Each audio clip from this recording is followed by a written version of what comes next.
The problem is not even the 2 babies she sold to a ritualist.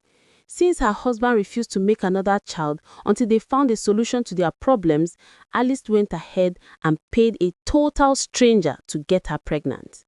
Then later, she would make it look like her husband got her pregnant, all because she wanted to sell that one too. But the problem is, the man Alice paid lives in Abuja, and Alice's husband will be going to that same Abuja for a meeting. He arranged his bags, put them in the car, and drove away. He traveled down to Abuja for his business meetings. There he met Baron, his childhood friend. But here's the catch. Baron is the same man Alice paid to get her pregnant.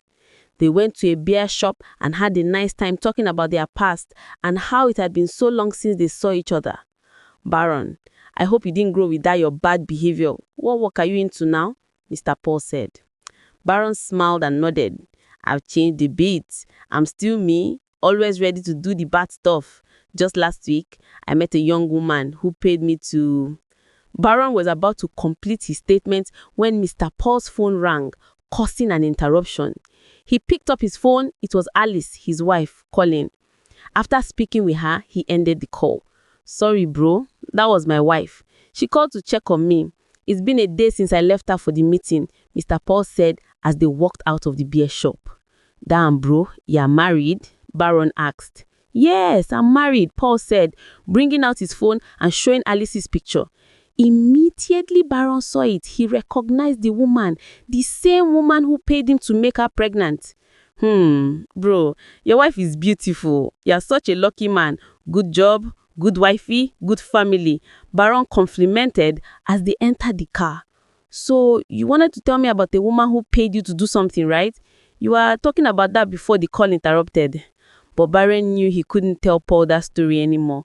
The woman was his wife. No, I wasn't saying anything. It's a joke, bro. Hey. He faked a smile, hiding the big truth. The policeman who arrested Marlon after Alice forcefully accused him of stealing her babies freed Marlon and told him to go. Marlon couldn't understand why he suddenly did so, but the policeman knew. That dream, where he saw 2 babies crying in an empty room, with Marlon crying with them, meant something to him.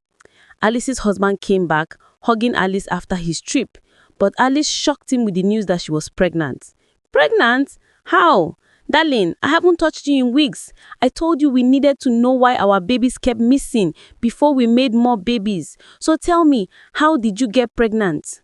Darling, what are you talking about? I'm pregnant for you. I'm your wife. That day you were drunk and we did it and that's it. But this time, Alice's husband wasn't believing his ears. How did he sleep with his wife and not know? All this felt suspicious. After 9 months, Alice finally gave birth to another baby, the day she had been waiting for. Now she could sell the baby and become rich again, just like she always did. But this time, things weren't going to be so easy because her husband was not ready to lose another baby. He couldn't understand why his babies always went missing after birth. That's why he came up with the best idea, watching the baby himself like a house nanny until the child grew. Honey, you don't have to do all that work. I'm your wife. I can watch our baby. Nothing is going to happen to our baby through time. Alice tried to convince him, but he disagreed. Where I go, he goes. If I go to work, he goes with me. Let me see how my baby is going to disappear this time, Mr. Paul said. No matter how hard Alice tried to convince her husband, he just didn't agree. But Alice needed to sell the baby to General Lucas. I heard you gave birth again. Are you not in for business? The general said to Alice on the phone. I will, but what? Just give me some time. Remember, the baby is only useful for ritual when he is less than 2 months. The clock keeps ticking, the general said and ended the call. By this time, Alice had no choice but to take things to the next limit, kidnapping her own child. She teamed up with some kidnappers and paid them, telling them to burst into the house while they slept, bring them to their knees and take the baby. I'll come and get the baby, Alice said. Alice went back home. Her husband had increased the security system of the house, but she was going to make it easy for the kidnappers. She left the door open and turned off some security systems before they slept. At night, The kidnappers came, bursting into the house. Alice and her husband were forced to their knees, shaking, while the kidnappers pointed rifles at them. They took the target and left. Alice cried fake tears like she hadn't planned it. By morning, her husband sat sadly like the world had come to an end. The funny part is, even the baby he was sad about wasn't his baby. I know you're wondering how, but his wife cheated on him. But here is the good news. The kidnappers took the target to their hideout and the leader began to speak. We can't let that happen. We can't let this innocent child go through anything. Not when I know his father. That man saved my life once. I recognize his face. Boss, what are you saying? We were paid for this.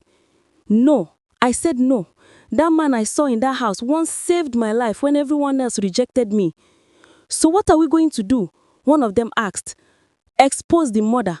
What? Boss? Yes, I made a promise to that young man that one day I was going to repay him for his kindness. And this is the only opportunity.